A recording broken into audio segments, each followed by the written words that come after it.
പ്രിയരെ, ഇന്നും എനിക്ക് കർത്താവിൻ്റെ വചനവുമായി നിങ്ങളോടൊപ്പം ചില നിമിഷങ്ങൾ പങ്കിടുവാൻ സ്വർഗപിതാവ് എന്നെ പ്രാപ്തനാക്കിയ ദൈവത്തിൻ്റെ സ്നേഹത്തിനാണ് സ്തോത്രം. കർത്താവ് എല്ലാവരെയും സഹായിക്കട്ടെ. നമുക്ക് ഇന്നും യേശുവിനോടുകൂടെ യാത്ര തുടരാം.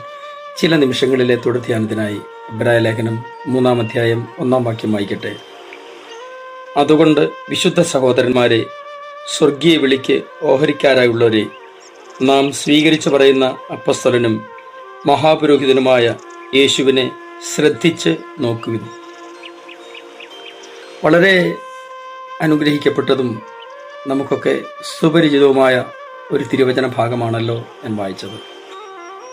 അതുകൊണ്ട് വിശുദ്ധ സഹോദരന്മാരെ, സ്വർഗീയ വിളിക്ക് ഓഹരിക്കാരായുള്ളവരെ, ഈ ലോകത്തിൽ നമ്മളായിരിക്കുമ്പോഴും ഒരു കാര്യം വളരെ പ്രത്യേകമായി ശ്രദ്ധിക്കേണ്ടത്, നമ്മുടെ ഓഹരി ഇവിടെയുള്ള ഭൗതികത മാത്രമല്ല, സ്വർഗീയ ഓഹരിക്കാരാണ് നമ്മൾ.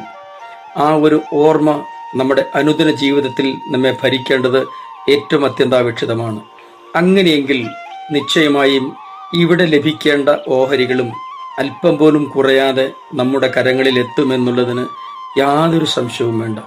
ഒരു കാരണവശാലും നമ്മുടെ ഈ ജീവിത വഴികളിൽ നമ്മുടെ എവിടെയും നമ്മൾ പരാജയപ്പെടുവാൻ സമ്മതിക്കാത്ത സർവശക്തനായ കർത്താവ് ഇവിടെ ഏതെല്ലാം നിലയിലുള്ള ഓഹരികളാണ് നമ്മുടെ കരങ്ങളിൽ എത്തേണ്ടത്, അത് നമ്മുടെ കരങ്ങളിൽ എത്തുക തന്നെ ചെയ്യും. നമുക്ക് കർത്താവിനെ ശ്രദ്ധിച്ചു നോക്കാം.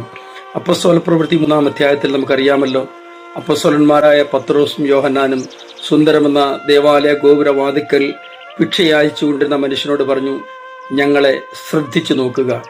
അവൻ ശ്രദ്ധിച്ചു നോക്കി. അവൻ അറിയില്ലായിരുന്നു, ആ മനുഷ്യൻ അറിയില്ലായിരുന്നു നോക്കിയാൽ എന്താണ് പ്രയോജനമെന്ന്. എന്നാൽ ശ്രദ്ധിച്ചു നോക്കിയതിന്റെ ഫലമായി തനിക്ക് സങ്കല്പിക്കാനും ചിന്തിക്കാനും സ്വപ്നം കാണാനും കഴിയാത്ത ഒരു വലിയ ദൈവപ്രവൃത്തി തന്നിലേക്ക് ഒഴുകിയെത്തിയത് നമ്മൾ വായിക്കുന്നുണ്ട്. തന്നെയുമല്ല, അതുവരെ നടക്കാതിരുന്ന മനുഷ്യൻ, അമ്മയുടെ ഉദരം മുതൽ തന്നെ മുടന്തനായിരുന്ന മനുഷ്യൻ, ക്ഷണനേരത്തിൽ അവന്റെ കാലും നരിയാണിയും ഉറച്ച് നടന്നും തുള്ളിയും കൊണ്ട് ദേവാലയത്തിലേക്ക് പോയി എന്ന് നമ്മൾ വായിക്കുന്നില്ലേ? അങ്ങനെയാണെങ്കിൽ പ്രിയരെ, എന്തിനാ പേടിക്കുന്നേ? ശ്രദ്ധിച്ചു നോക്ക് കർത്താവിനെ.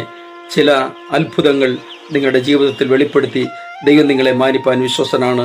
ഞാൻ നിങ്ങൾക്ക് വേണ്ടി പ്രാർത്ഥിക്കുന്നു. സ്വർഗീയ പിതാവേ, എല്ലാ പ്രിയമക്കളെയും അങ്ങയുടെ കരങ്ങളിലേക്ക് ഏൽപ്പിക്കുന്നു. ഞങ്ങൾ അങ്ങേ മാത്രം ശ്രദ്ധിച്ചു നോക്കി മുന്നേറുവാൻ ഞങ്ങളെ സഹായിക്കണമേ. യേശുക്രിസ്തുവിന്റെ പുണ്യനാമത്തിൽ തന്നെ. ആമേൻ, ആമേൻ, ആമേൻ. കർത്താവ് നിങ്ങളെല്ലാവരും അനുഗ്രഹിക്കട്ടെ.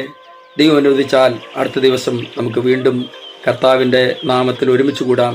കർത്താവിൻ്റെ കാര്യം നിങ്ങൾക്ക് വേണ്ടി വെളിപ്പെടട്ടെ.